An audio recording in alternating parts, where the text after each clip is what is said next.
નમસ્કાર, સીએનબીસી બજારની ખાસ રજૂઆત અક્ષય તૃતીયા સ્પેશિયલમાં આપનું સ્વાગત છે અને હું છું જર્નાર ઘંટી.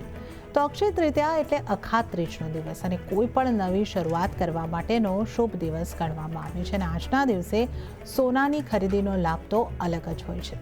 છેલ્લા એક વર્ષમાં રોકાણકારોના પોર્ટફોલિયોમાં સોનાની ચમક વધી ગઈ છે. ગઈ અખાત્રીજથી આ અખાત્રીજ સુધીમાં સોનાએ આશરે 60% કે એનાથી વધુના વળતર આપ્યા છે. જોકે આ વર્ષે સોનાના ભાવ રેકોર્ડ સ્તરે પહોંચ્યા હતા અને ત્યાંથી થોડો ઘટાડો પણ ગ્રાહકોએ જોયો છે. તો ગ્રાહકોના સેન્ટિમેન્ટમાં થોડા ફેરફાર પણ આવતા જોવા મળ્યા છે. તો કેવા બની રહ્યા છે કન્ઝ્યુમરના સેન્ટિમેન્ટ અને સોનામાં ટ્રેન્ડ આગળ કેવો રહેશે, સોનામાં રોકાણની કેટલી તક રહેશે, આ તમામ અંગે આજે આપણે નિષ્ણાતો સાથે ચર્ચા કરીશું. તો આ ચર્ચામાં આપણી સાથે જોડાઈ રહ્યા છે મીરાઈ એસેટ શેરખાનના જીગર પંડિત, વામનહરી પેઠેના ચેરમેન આશીષ પેઠે અને જીજીસીના પણ તેઓ પૂર્વ ચેરમેન રહી ચૂક્યા છે અને આ સાથે જ ટાટા એસેટ મેનેજમેન્ટના ફંડ મેનેજર તપન પટેલ પણ આપણી સાથે જોડાયા છે. તો આપણે આ ખાસ ચર્ચાનો આરંભ કરીએ. દર્શકોને અને આપ સર્વ દિગ્ગજોને પણ અખાત ત્રીજની એટલે કે અક્ષય તૃતીયાની સૌથી પહેલાં શુભકામનાઓ આપીશ સીએનબીસી બજાર તરફથી અને મારા તરફથી પણ. ત્યારે આશીષજી, આપની સાથે આ ચર્ચાની શરૂઆત કરી કારણ કે આપણે જોયું હતું કે સોનામાં વર્ષ 2025 દરમિયાન ખૂબ સારા આપણે જે રીતે જોયા સોનાની કિંમતો વધતી દેખાય, સારા રિટર્ન્સની પણ આપણે વાત કરીશું, પણ જે ઉપલા સ્તર સોનાએ બનાવ્યા હતા ત્યાંથી સોનું આ યુદ્ધની પરિસ્થિતિમાં ખાસું નીચે આવતું દેખાયું છે. અખાત્રીજ પહેલાંની કિંમતોને જોતાં આપને શું લાગી રહ્યું છે? આ અખાત્રીજ પર કેવું બાઇંગ રહી શકે છે? ગ્રાહકોના સેન્ટિમેન્ટ સોનાને માટે કેવા બનતા તમે જોઈ રહ્યા છો?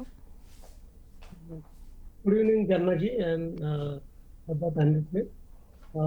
તમે કઈ રીતે મૂક્યા છે પરિસ્થિતિ, સોનાનો ભાવ 1,82,000 સુધી વધ્યા હતા અને એના પછી લગભગ 1,38,000-37,000 સુધી નીચે આવ્યા હતા.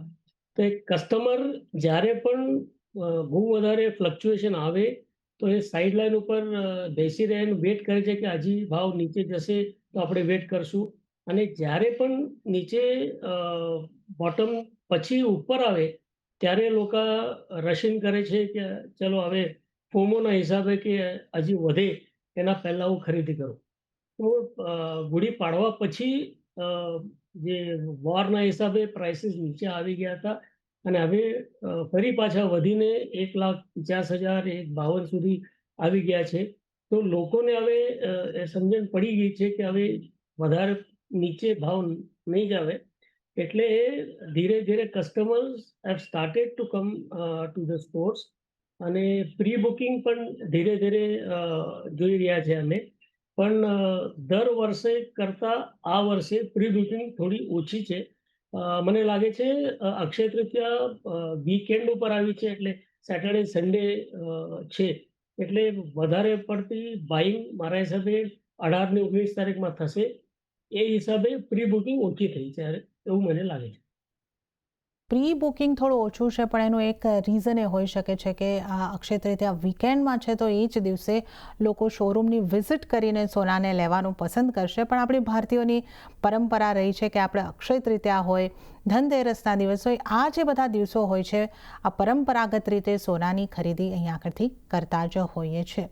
તો સોનાની ખરીદી આ વર્ષે પણ અક્ષય તૃતીયા ઉપર સારી રીતે થાય એવી તો પૂરી આપણે અહીંયા આગળથી સંભાવના રાખી રહ્યા છે. દિવસના અંતે આપણે જોવાનું રહેશે અને આપણે આપણા શોની અંદર પણ ડિસ્કસ કરીશું આવનારા દિવસોમાં કે અક્ષય તૃતીયાએ કેવું બાઇંગ રહ્યું છે.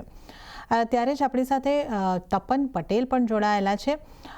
તપનજી, આપની પાસેથી એ ખાસ જાણવા માંગીશું કે જે ઐતિહાસિક રિટર્ન સોના અને ચાંદી આ બંનેની અંદર આપણે બનતા જોયા છે અને ત્યારબાદ આપણે જે રીતે જોયું એક મોટો ઉલટફેર આ વખતે એ દેખાયો કે જ્યારે જીઓપોલિટિકલ ટેન્શન્સ હોય, યુદ્ધની પરિસ્થિતિ હોય, એવામાં સોના અને ચાંદીની કિંમતો વધતી જોવા મળતી હતી. પણ આ વખતે જે યુએસ ઈરાન ઇઝરાયલવાળું યુદ્ધ થયું ત્યારે ઊંધું થયું. જ્યારે એસ્કેલેશન યુદ્ધના થયા ત્યારે સોનામાં ઘટાડો બનતો દેખાયો ને ડીએસ્કેલેશનની વાતો આવે ત્યારે ઉછાળો આવતો દેખાય છે. વોલેટિલિટી છે, સોનું ઉપરથી નીચે આવ્યું છે. આવા સમયે ફંડ મેનેજર જે કઈ રીતની નીતિ અપનાવી રહ્યા છે આ ગોલ્ડના ઇન્વેસ્ટમેન્ટને લઈને? જી, થેન્ક યુ જર્ના અને સીએનબીસીના બધા દર્શકોને અક્ષય તૃતીયાની શુભકામનાઓ. જેમ તમે કહ્યું એમ કે ગોલ્ડે રેકોર્ડ રિટર્ન આપ્યા છે અને તમારા જે ગ્રાફિક્સ બતાવ્યા રિટર્ન્સ જે પાછલા વર્ષમાં અક્ષય તૃતીયાના દેખાયા છે 60%થી ઉપરના વળતર આપ્યા છે, એની આગળના વર્ષની પણ વાત કરીએ તો સેમ અક્ષય તૃતીયા ટુ અક્ષય તૃતીયા આપણે જોઈએ તો 28% જેટલું રિટર્ન ગોલ્ડે આપ્યા છે. તો એક રેકોર્ડ વેલ્યુ તો આવી ગઈ છે. અને જેમ તમે જોશો કે પાછલા 2 વર્ષમાં જીઓપોલિટિકલ ફેક્ટર્સ અને મલ્ટિપલ ફેક્ટરના કારણે ક્રોસ એટસેટ સમીકરણો છે એ ઘણા ચેન્જ થયા છે, જેના કારણે આપણને ઘણી બધી એસેટ ક્લાસીસના જે નોર્મલ કોરિલેશન હતા તેમાંથી થોડું ડાયવર્ઝન થતું દેખાઈ રહ્યું છે. આ વખતે પણ જેમ તમે કહ્યું કેમ ગોલ્ડે જેનું નોર્મલ એનું બિહેવિયર હોય છે કે અનિશ્ચિતતાના સમયમાં કે વોર લાઇક સિચ્યુએશનમાં સેફ હેવન તરીકે કામ કરવું જોઈતું હતું, જેના બદલે એકદમ વિરુદ્ધ થોડું આપણને કરેક્શન પ્રાઇસમાં જોવા મળ્યું હતું. તો મુખ્ય કારણ એનું એ જ છે કે એક તો ગોલ્ડે આટલી રેલી કરી દીધી હતી, તો જ્યારે પણ વોર લાઇક સિચ્યુએશન થઈ તો લિક્વિડિટી ક્રંચના હિસાબથી ગોલ્ડમાં ઘણા બધા ઇન્વેસ્ટર્સે એ લોકોએ પ્રોફિટ બુકિંગ કર્યું. પ્લસ ક્રૂડ ઓઇલ જે વધ્યું તેના કારણે ડોલરમાં પણ તેજી આવી ગઈ, જેના કારણે જે નેગેટિવ કોરિલેશન ડોલર અને ગોલ્ડનું હોય છે તેના કારણે પણ ગોલ્ડમાં સેલિંગ આવ્યું. અને બીજી તરફ જે પણ ઇન્વેસ્ટર્સ પોર્ટફોલિયો ડાયવર્સિફિકેશન કે રીબેલેન્સિંગ તરફ વળવા માંગતા હોય તેના કારણે પણ ગોલ્ડમાંથી નીકળીને બીજી સારી એસેટ ક્લાસીસમાં જેમાં વેલ્યુએશન સારા છે તે તરફ ઇન્વેસ્ટર જતા જોવા મળ્યા, જેના કારણે આપણને ગોલ્ડ અને સિલ્વર બંનેમાં એકદમ વિપરીત જે એનું સમીકરણ છે તેનાથી કરેક્શન જોવા મળ્યું. પણ આગળના સમયની વાત કરીએ તો માર્કેટ હજી પણ પોતાના ફંડામેન્ટલ્સને અડીને રહેશે. નો ડાઉટ જ્યાં સુધી આ વોર લાઇક સિચ્યુએશન છે ત્યાં સુધી મલ્ટિપલ જે ફેક્ટર્સ છે તેના કારણે પ્રાઇસીસમાં આપણને વોલેટિલિટી જોવા મળી શકે છે કન્ટિન્યુ. અને તેના બાદ જે સ્ટ્રક્ચરલ ફેક્ટર્સ છે તેના કારણે ગોલ્ડને સપોર્ટ મળી શકે એવી સંભાવના છે. ઓકે, તો ગોલ્ડના ફંડામેન્ટલ જે છે હજુ પણ અહીં આગળથી મજબૂત રહેતા જોવા મળી રહ્યા છે અને એક મજબૂતી તરફનો ટ્રેન્ડ જ અહીં આગળથી બની શકે છે. પણ આપણી સાથે અહીં આગળથી ખાસ કરીને જીગર પંડિત પણ જોડાયેલા છે, જેઓ senior vice president head and equity commodity sales Mirae asset શેરખાનના છે. જીગરજી, અહીં આગળથી જે આપણે સોનાની ચર્ચા કરી રહ્યા છે અક્ષય તૃતીયાના ખાસ પર્વ પર, તો જે રીતે આપણે આ ચર્ચા કરી રહ્યા છે કે સોનામાં અક્ષય તૃતીયા સારા રિટર્ન, પણ આપણે જે રીતે યુદ્ધની શરૂઆત જોઈએ છે ત્યારબાદ સોનાની કિંમતો થોડી નીચે આવતી દેખાય છે. તો ટ્રેડર્સ માટે આ અક્ષય તૃતીયાનો પર્વ, આ વર્ષની અક્ષય તૃતીયાને વખતે કઈ રીતનું આઉટલુક રાખવું જોઈએ? સોનાને હવે કયા ફંડામેન્ટલ યુદ્ધની પરિસ્થિતિ શું અસર કરશે અને તમારો સોના માટે આઉટલુક કેવી રીતનો બની રહ્યો છે? તો નમસ્તે જનાબેન, અને થેન્ક યુ તમારા શો પર બોલાવવા બદલ. આપના સભી દર્શકોને અક્ષય તૃતીયાની શુભકામના. તમે જે પ્રશ્ન પૂછ્યો કે શોર્ટ ટર્મ કે ટ્રેડર માટે, ઓફકોર્સ આપણે જે જોયું કે જે છેલ્લા એકાદ વર્ષ સવા વર્ષમાં જે ગોલ્ડની રેલી આવી, સ્પેશિયલી 29 જાન્યુઆરી સુધીની, એ એક મલ્ટીફોલ્ડ તેજી હતી. ઘણા વર્ષો પછી આપણને તેજી જોવા મળી છે અને એના મુખ્ય કારણો જ હતા. સેન્ટ્રલ બેંક બાઇંગ હતું, ETF બાઇંગ હતું, ઇન્ટરેસ્ટ રેટ કટ થઈ ગયા, એ બધા કારણસર આપણે તેજી જોઈ હતી. હવે જે હમણાં જે છેલ્લા વોર પછીની જે મંદી આવી, કે 29 જાન્યુઆરી પછી જે મંદી આવી હતી, એનું મુખ્ય કારણ હતું કે બહુ ફાસ્ટ વધ્યું હતું, પ્રોફિટ બુકિંગ આવેલું. અને હવે જે વોર પછી જે થયું, ક્રૂડ ઓઇલ વધ્યું, જે ઓલરેડી તપને કીધું કે કારણો છે કે ઓઇલના લીધે ઇન્ફ્લેશન વધે છે. અને બીજું અમારું માનવું એવું છે કે જે શોર્ટ ટર્મ જે મંદી આવી છે, ઇનફેક્ટ શોર્ટ ટર્મ માટે બી અમને લાગે છે કે પ્રાઇસીસ થોડા ડાઉન થઈ શકે છે. અને એના મુખ્ય કારણો છે કે જે આપણે જો યુએસના જોબના માર્ચના ડેટા છે એ બી થોડા પોઝિટિવ આવ્યા છે. તમારું જે ઇન્ફ્લેશન છે એ ઉપર આવી રહ્યું છે, કારણ કે ક્રૂડ ઓઇલના પ્રાઇસીસ વધી રહ્યા છે, તો ઇન્ફ્લેશન વધશે. અને જે જો વોર હજુ પ્રોલોંગ થશે અને જો ઓઇલના પ્રાઇસ વધશે તો ડેફિનેટલી એની ઇમ્પેક્ટ સીધી ઇન્ફ્લેશન પર આવશે. અને એના લીધે શું થશે કે ઇન્ટરેસ્ટ રેટ કટની જે પ્રોબેબિલિટી, લાસ્ટ યર સુધી શું હતું કે કરંટ યરમાં 2 ઇન્ટરેસ્ટ રેટ કટ કરવાની પ્રોબેબિલિટી હતી, પણ હવે ઇન્ફ્લેશન વધવાના લીધે હવે એવું લાગે છે કે ઇન્ટરેસ્ટ રેટ કટ નહીં થાય અને એના કારણે આપણે સેલિંગ પ્રેશર જોયું. બીજી બાજુ આપણે બેંક ઓફ ઇંગ્લેન્ડ અને ECBના બી પોસિબિલિટી છે કે કદાચ ઇન્ટરેસ્ટ રેટ વધારશે. તો આ બધા કારણે આપણે જોયું કે ગોલ્ડમાં મંદી આવી છે. એન્ડ ઓફકોર્સ સેન્ટ્રલ બેંકે લાસ્ટ મહિનામાં વેચ્યું છે. અને સૌથી ઇમ્પોર્ટન્ટ કે આપણે જોયું ETFમાં નોર્થ અમેરિકાનું જે બાઇંગ હતું એ છેલ્લા એકાદ મહિનામાં ખાસું સેલિંગ આવ્યું છે. તો આ કારણસર આપણે જોયું ગોલ્ડમાં થોડી મંદી આવી છે. તો શોર્ટ ટર્મ માટે અમને લાગે છે કે એક વખત થોડુંક પોસિબિલિટી છે કે નીચે આવી શકે છે. પણ લોંગ ટર્મ માટે જોવું, મીડિયમથી લોંગ ટર્મ માટે અમને લાગે છે કે જે હજુ બી ફંડામેન્ટલ્સ હતા એ હજુ બી સ્ટ્રોંગ જ છે. અને જે અંડરલાઇંગ સ્ટ્રક્ચર છે એ હજુ બી તેજી તરફનું જ છે. અમને લાગે છે કે લોંગ ટર્મમાં જો આપણે ધીરે ધીરે કરીને બાય કરીએ સ્ટેગર્ડ વેમાં, તો ડેફિનેટલી લોંગ ટર્મમાં સારા રિટર્ન આવી શકે છે. ગોલ્ડમાં અમને લાગે છે, જો સ્પેસિફિક નંબર્સ વાઇઝ બી વાત કરું તો અમને એક સવા વર્ષનું ટાર્ગેટ લાગે છે કે $6,000 થી $6,500 થઈ શકે છે. તો કરવું શું એ મોટો પ્રશ્ન છે. તો સ્ટેગર્ડ વેમાં જો કોઈ લોંગ ટર્મ ઇન્વેસ્ટર હોય તો એણે સ્ટેગર્ડ વેમાં ધીરે ધીરે બાય કરવું જોઈએ. ETF છે કે તો ફિઝિકલ છે. અને શોર્ટ ટર્મ જો ટ્રેડર હોય તો થોડું વેઇટ કરવું જોઈએ, કાં તો સેલ કરીને રાખવા અને ઉપરના ટાઈટ સ્ટોપ લોસથી કામ કરીને, કારણ કે વોલેટિલિટી ખૂબ જ છે. રોજ નવા ન્યૂઝ અનફોલ્ડ થઈ રહ્યા છે, તો એના લીધે વોલેટિલિટી રહેશે. તો ટ્રેડર્સે સ્પેસિફિકલી ટાઈટ સ્ટોપ લોસ જોડે કામ કરવું જોઈએ અને બને ત્યાં સુધી ઇન્ટ્રાડે કામ કરવું જોઈએ. ઓકે, તો ટ્રેડર્સે વોલેટિલિટી માટે તૈયાર રહેવાનું રહેશે, સ્ટોપ લોસ ને ખાસ રાખવાના રહેશે, ઇન્ટ્રાડે કામ કરો. અને જે ઇન્વેસ્ટર છે, લોંગ ટર્મના ઇન્વેસ્ટર છે, એમને માટે જો અહીંયા આગળથી વ્યૂ લેવો હોય તો સ્ટ્રેગર્ડ બેનરમાં દરેક ઘટાડે બાઇંગ કરીને ચાલતા રહો. તો આ એક સોનાની સ્ટ્રેટેજીની આપણે ખાસ કરીને વાત કરી રહ્યા છીએ. ઇન્વેસ્ટમેન્ટ ઓપ્શનની પણ આપણે વાત કરીશું. પણ આશીષજી, જે રીતે આપણે વાત કરી કે એક સોના ચાંદીની ખરીદારી સારી થતી હોય છે અક્ષય તૃતીયા પર, ટ્રેન્ડ આ વખતે કેવા રહી શકે છે?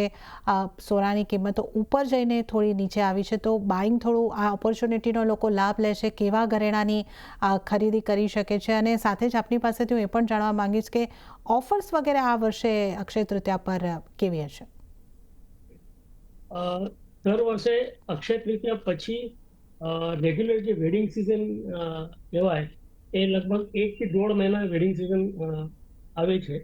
તો એ હિસાબે અક્ષય તૃતીયાથી, કેમ કે અક્ષય તૃતીયા 3.5 મુહૂર્તમાંથી એક છે, તો અક્ષય તૃતીયાથી શરૂ થઈને વેડિંગની શોપિંગ થાય છે. તો આ વર્ષે પણ અમે જોઈ રહ્યા છીએ કે વેડિંગ રિલેટેડ જે પણ શોપિંગ હોય એની પ્રી બુકિંગ થાય છે. લોકો એના હિસાબે, વેડિંગના હિસાબે હેવી જ્વેલરી પણ રાખીએ છીએ અને રેટ ઉપર ગયા છે એના હિસાબે લાઇટ વેટ જ્વેલરી પણ રાખીએ છીએ. અને એક નવી ટ્રેન્ડ જોઈ છે કે 5-10% સોનાની જે કસ્ટમરની બાઇંગ છે એ કદાચ ડાયમંડ કે સ્ટડેડ ની તરફ ચેન્જ થઈ રહી છે. કેમ કે ડાયમંડનું 14 ને 18 કેરેટના ઘરેણા બને છે, તો એના હિસાબે યુનિટ પ્રાઇસ યા ટિકિટ પ્રાઇસ આપણે રહીએ તો એ થોડાક રિઝનેબલ થઈ જાય છે. એટલે તો ડાયમંડની પણ મૂવમેન્ટ છે, બ્રાઇડલ જ્વેલરી પણ મૂવમેન્ટ છે. અને લોકો ઘણી બધી લુભાવની ઓફર લઈને આવે છે, કોઈ ડિસ્કાઉન્ટ આપે છે, કોઈ ગિફ્ટ આપે છે. તો એ હિસાબે મારા હિસાબે આ અઠવાડિયાની અને પછી વેડિંગની જે સિઝન છે એમાં अच्छी ખાસી ખરીદારી થવાની અપેક્ષા છે. અક્ષય તૃતીયા પર સોના ચાંદીના રોકાણની વાત કરી રહ્યા છે. આ ખાસ ચર્ચામાં આપણી સાથે જીગર પંડિત, આશીષ પેઠે અને તપન પટેલ જોડાયેલા છે. તો તપનજી, હવે ઇન્વેસ્ટમેન્ટની ખાસ અહીંયા આગળથી વાત કરવી છે. ETF ઉલ્લેખ અહીંયા આગળથી જીગરજીએ કર્યો હતો અને આપણે ફિઝિકલ ગોલ્ડ બાઇંગની વાત પણ આશીષજી સાથે કરી. જ્યારે ઇન્વેસ્ટમેન્ટ માટે સોનાનું બાઇંગ કરવું હોય તો કઈ રીતે જોઈ રહ્યા છો તમે અક્ષય તૃતીયા જેવા પર્વ નિમિત્તે આ સોનામાં ઇન્વેસ્ટમેન્ટ કરવા માટે આ રસ્તો પણ રોકાણકારે જોવો જોઈએ? અને ખાસ કરીને આપણે જે રીતે જોયું છે કે ETFનું બાઇંગ ખાસું એવું ગયા વર્ષમાં આપણને થતું દેખાયું, ગોલ્ડ અને સિલ્વર બંનેમાં, પણ પાછલા 1-2 મહિનાથી જે આપણે માસિક આંકડા આવતા જોવા મળે છે એમાં ETFના બાઇંગમાં થોડો ઇન્ફ્લો ઘટતો જોવા મળ્યો છે.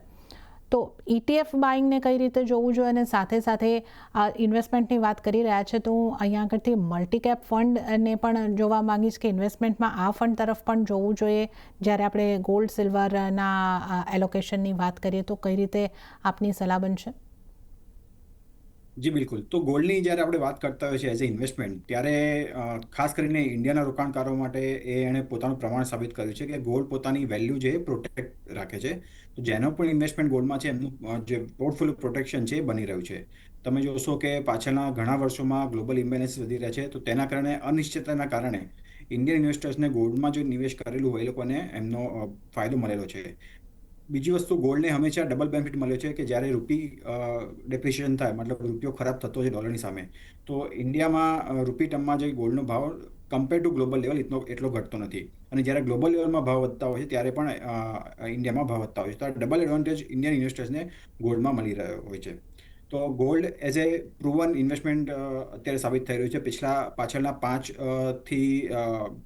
વર્ષોમાં જોશો અને લાસ્ટ 2 વર્ષની પણ વાત કરીએ તો ફિઝિકલથી ETF તરફનો જે ઇન્વેસ્ટર્સનો જે છે ફ્લો એ થઈ રહ્યો છે કે જ્યારે ભાવ મોંઘા હોય ત્યારે જનરલી ETF ઓપ્શન્સ ક્યાં તો ડીજી ગોલ્ડ ક્યાં તો ફિઝિકલમાં જે નાના કોઇન્સ છે એ ઇન્વેસ્ટર્સને સરળતાથી મળી આવે છે, કારણ કે નાના પાયે નાની અમાઉન્ટ સાથે તે ઇન્વેસ્ટ કરી શકે છે. તો ઇન્વેસ્ટરની વાત કરીએ તો અપાર્ટ ફ્રોમ ફિઝિકલ મને લાગે છે કે ડીજી ગોલ્ડ એક ઓપ્શન છે ઇન્વેસ્ટર માટે, જ્યાં એ લોકોએ પોતાના રિસ્ક અને ફાઇનાન્શિયલ ગોલને ધ્યાનમાં રાખીને ઇન્વેસ્ટ કરવું જોઈએ.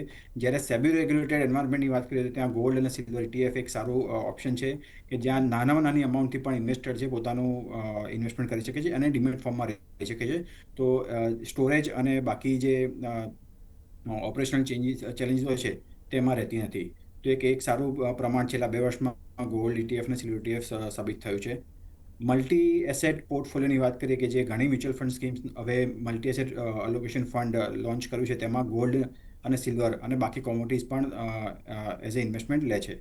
તો એ એક સારું રોકાણ છે ઇન્વેસ્ટર માટે કે જેમને ઇક્વિટી પ્લસ કોમોડિટીઝનું એક્સપોઝર લેવું હોય કે જ્યાં ગોલ્ડ અને સિલ્વર હોય, તો મલ્ટી એસેટ ફંડ પણ એક સારો ઓપ્શન છે કે જ્યાં આગળ એમને પ્રોપર ડાયવર્સિફાઈડ પોર્ટફોલિયો મળે છે અને જ્યાં સ્ટેબલ અને સેફર રિટર્ન્સનું એક્સપેક્ટેશન જેને રાખ્યું હોય તે લોકો multi asset portfolio asset allocation ઉપર ધ્યાન દોરી શકે છે. તો ઇન્વેસ્ટમેન્ટની વાત કરીએ તો આ 3 ઓપ્શન તો હમણાં અવેલેબલ છે જ કે physical gold plus Digi gold અથવા ગોલ્ડ અને સિલ્વર ETF જ્યાં સેબી રેગ્યુલેટેડ એન્વાયરમેન્ટમાં ઇન્વેસ્ટમેન્ટ થાય છે.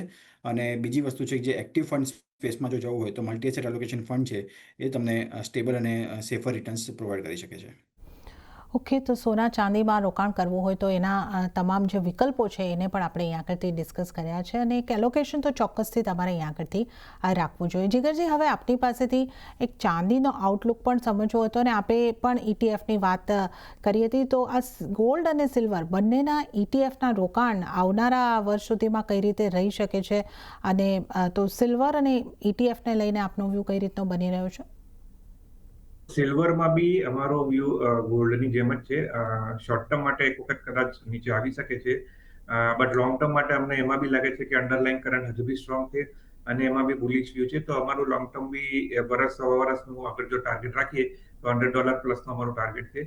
નીચેમાં કદાચ $60 બી આવી શકે છે, $55 બી આવી શકે છે, કારણ કે જે હિસાબે again I will say at the cost of repetition કે જે હિસાબે ન્યૂઝ અનફોલ્ડ થઈ રહ્યા છે, વોલેટિલિટી રહેશે અને સિલ્વરમાં વધારે વોલેટિલિટી રહેશે. તો અમને લાગે છે કે એમાં કદાચ એક ડીપ આવી શકે છે, કરેક્શન આવી શકે છે, પણ લોંગ ટર્મમાં એને બાય કરવું જોઈએ અને બાય એન્ડ હોલ્ડ સ્ટ્રેટેજી રાખવી જોઈએ. તો આ તો થઈ વ્યૂ. ઇન્વેસ્ટમેન્ટ માટે ઇન્વેસ્ટર્સે જેમ એમ કીધું કે ETFમાં કરવું જોઈએ, તો ETFમાં તમે એને SIP તરીકે બી કરી શકો છો, લમસમ તરીકે બી કરી શકો છો, અને જેમ તપને બી કીધું અને ઇવન આશીષે બી કીધું કે લોંગ ટર્મ માટેનું વ્યૂ એટલે ETF is a very very good instrument અને SIP તરીકે કરી શકો છો અને એમાં સ્મોલર ડિનોમિનેશન છે. તો જેના કારણે જે નાના ઇન્વેસ્ટર્સ છે કે જેને લાગે છે કે અમે ગોલ્ડ સિલ્વરમાં રેલી મિસ આઉટ કરી છે અને અમારે હવે નીચે આવ્યું છે અને પ્રાઇસ પાર્ટિસિપેટ કરવું છે, તો ETF is a very very good instrument. સ્લોની અને લમસમ SIP બંને તરીકે જેમ અમારી વેબસાઇટમાં છે કે તમે સ્ટોક SIP તરીકે તમે એમાં ETF SIP કરી શકો છો, તો that's a very very good instrument. SIP તરીકે તમે એમાં ડેફિનેટલી રોકાણ કરવું જોઈએ સ્ટેગર્ડ વેમાં. ઓકે, તો SIP તરીકે સ્ટ્રેગર્ડ વેરમાં સોનામાં રોકાણ કરી શકો છો, ચાંદીમાં પણ રોકાણ અહીંયા આગળથી કરી શકો છો. આશીષજી, ગોલ્ડ અને સિલ્વરની કિંમતો માટે આપનું આઉટલુક અહીંયા આગળથી કઈ રીતનું બની રહ્યું છે અને સાથે સાથે આપની પાસેથી એ પણ એક બીજો સવાલ પણ હું ઉમેરી રહી છું કે આ પાછલા જે થોડા સમય છે જેની અંદર અનિશ્ચિતતાઓ વધી એની અંદર એક્સપોર્ટને લઈને પણ જે જ્વેલરી એક્સપોર્ટ આપણો થતો હોય છે એને લઈને પણ થોડા ચિંતાઓ આપણને વધતી દેખાય છે. ઇમ્પોર્ટ જે આપણે સોનું ઇમ્પોર્ટ કરીએ છીએ એના લઈને રૂલ્સની અંદર પણ ઘણો ચેન્જીસ આવ્યો છે. તો ઇમ્પોર્ટ એક્સપોર્ટને લઈને પણ ઘણી વસ્તુઓ બદલાઈ છે. તો આ બધી વસ્તુઓ આગલા વર્ષમાં કઈ રીતની રહી શકે? જ્યારથી પ્રેસિડેન્ટ ટ્રમ્પ આવ્યા છે ત્યારથી જે ઇમ્પોર્ટ ડ્યુટી યુએસની વધી છે, એના હિસાબે ઇન્ડિયાના diamond and jewellery એક્સપોર્ટને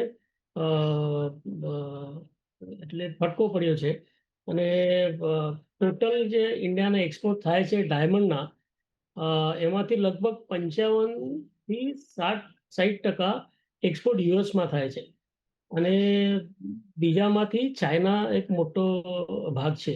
A યુએસમાં import duty વધ્યા છે, એના હિસાબે ઇમ્પોર્ટ એકદમ ઓછા થયા છે યુએસમાં અને ચાઇના પણ સ્લોડાઉન હતી, એટલે એના હિસાબે એક્સપોર્ટમાં ઘણી બધી પ્રોબ્લેમ્સ છે. બીજા જે પ્લેન ગોલ્ડ જ્વેલરીનો જે એક્સપોર્ટ થતો હતો મિડલ ઇસ્ટમાં, તો હવે જે મિડલ ઇસ્ટમાં જે વોર શરૂ થયું છે પિછલા 1.5 મહિનાથી, એના હિસાબે મિડલ ઇસ્ટમાં એક્સપોર્ટને પણ તકલીફ છે. એટલે એક્સપોર્ટના પિછલા 1 વર્ષથી એક ડિફિકલ્ટ ટાઈમ ચાલી રહ્યા છે અને પીપલ આર હોપિંગ કે એકવાર વોર અને ટેરિફ્સ જે ઇન્ડિયા યુએસએની અગ્રીમેન્ટ થવાની હતી એ થઈ જાય પછી એક્સપોર્ટ ધીમે ધીમે સુધરી શકે. બીજો જે તમે ક્વેશ્ચન કર્યો કે જે ઇમ્પોર્ટમાં રિસ્ટ્રિક્શન આવી છે, તો એમાં ગોલ્ડ બુલિયનની ઇમ્પોર્ટમાં કોઈ પણ રિસ્ટ્રિક્શન આવી નથી હજી સુધી. એ જે રેડીમેડ જ્વેલરી ઇમ્પોર્ટ થતી હતી એમાં રિસ્ટ્રિક્શન આવી છે એ વોરના હિસાબે ફોરેન એક્સચેન્જ સાચવવા માટે. એટલે જ્વેલરી રેડીમેડ જ્વેલરી જે આવતી હતી એમાં રિસ્ટ્રિક્ટેડ કેટેગરીમાં એમને મૂક્યું છે. પણ બુલિયન જે ગોલ્ડ અમે કન્ઝ્યુમ કરીએ છીએ લોકલ પ્રોડક્શન માટે, લોકલ ઇન્ડસ્ટ્રી માટે યા લોકલ કસ્ટમર માટે, એમાં કોઈ પણ રિસ્ટ્રિક્શન આવી નથી. કેને આશીષજી, છેલ્લે એ પણ જાણવા માંગીશ કે જે અક્ષય તૃતીયા પર બાઇંગ થતું હોય છે, આપે પણ એક ઉલ્લેખ કર્યો કે થોડું શિફ્ટિંગ જે ડાયમંડ જ્વેલરીની ઉપર થઈ રહ્યું છે, તો આ અક્ષય તૃતીયા પર સોના ચાંદીની કેવી ખરીદી થશે, ચાંદીની પણ ખરીદી થશે કે નહીં, અને કે સોના કરતાં લોકોની પસંદગી ડાયમંડના જ્વેલરી પર વધારે જઈ શકે છે, કઈ રીતની આપને જોઈ રહ્યા છો આ અંગે? Gold will always be king. ગોલ્ડને કોઈ રિપ્લેસ નથી કરી શકતું. પણ એના હિસાબે ગોલ્ડની કિંમતો 1.5 લાખ 1,60,000 સુધી પહોંચી ગઈ છે. તો એક કસ્ટમરનો એક સેગમેન્ટ છે, એમના માટે ગોલ્ડ આઉટ ઓફ રીચ થઈ ગયા છે, એટલે એમને પોસાતા નથી. તો એના હિસાબે certain bottom of the pyramid જે કહેવાય એવા રીતના જે કસ્ટમરો છે એ સિલ્વર જ્વેલરીમાં પરચેઝિંગ શરૂ કરી છે. અને સિલ્વરમાં પણ આગે જઈને પ્રાઇસ ઘણી બધી વધી શકે છે. એના હિસાબે સિલ્વરમાં ઇન્વેસ્ટમેન્ટ ડિમાન્ડ પણ આવી રહી છે. અને ડાયમંડમાં last year to this year અમે જોયા છે લગભગ 10 થી 15% ડિમાન્ડ વધી છે એઝ પર રિપોર્ટ્સ. તો સિલ્વર અને ડાયમંડમાં ડેફિનેટલી ટ્રેન્ડ વધારમાં ગ્રોથની છે, પણ gold is still the king. Gold આપણે પરંપરાગત રીતે એક કિંગ માનીને ચાલી રહ્યા છે, અને આ ગોલ્ડની અંદર જ આ અક્ષય તૃતીયા પર પણ એક સારી ખરીદારી થઈ શકે છે. જ્વેલરી સ્વરૂપે હોય, ઇન્વેસ્ટમેન્ટ તરીકે હોય, ટ્રેડિંગ માટે હોય કે ઇન્વેસ્ટમેન્ટ માટે હોય, આપ પણ આ અક્ષય તૃતીયા પર સારી ખરીદારી કરો અને આપણી સમૃદ્ધિનું સર્જન કરો, એવી તમામ દર્શકોને CNBC બજાર તરફથી શુભકામનાઓ. અને સાથે જ અમારી સાથે આપ ત્રણેય, આશીષજી આપ, તપનજી આપ અને જીગરજી આપ જોડાયા, સમય ફાળવી, આપ ત્રણેયનો ખૂબ ખૂબ આભાર આ ખાસ શો પર જોડાવા બદલ. તો આ સાથે જ આ ખાસ રજૂઆત અક્ષય તૃતીયા સ્પેશિયલમાં હાલ પૂરતું આટલું જ. હાલ મને પણ આપશો રજા, પરંતુ આપ જોતા રહો CNBC બજાર. નમસ્કાર.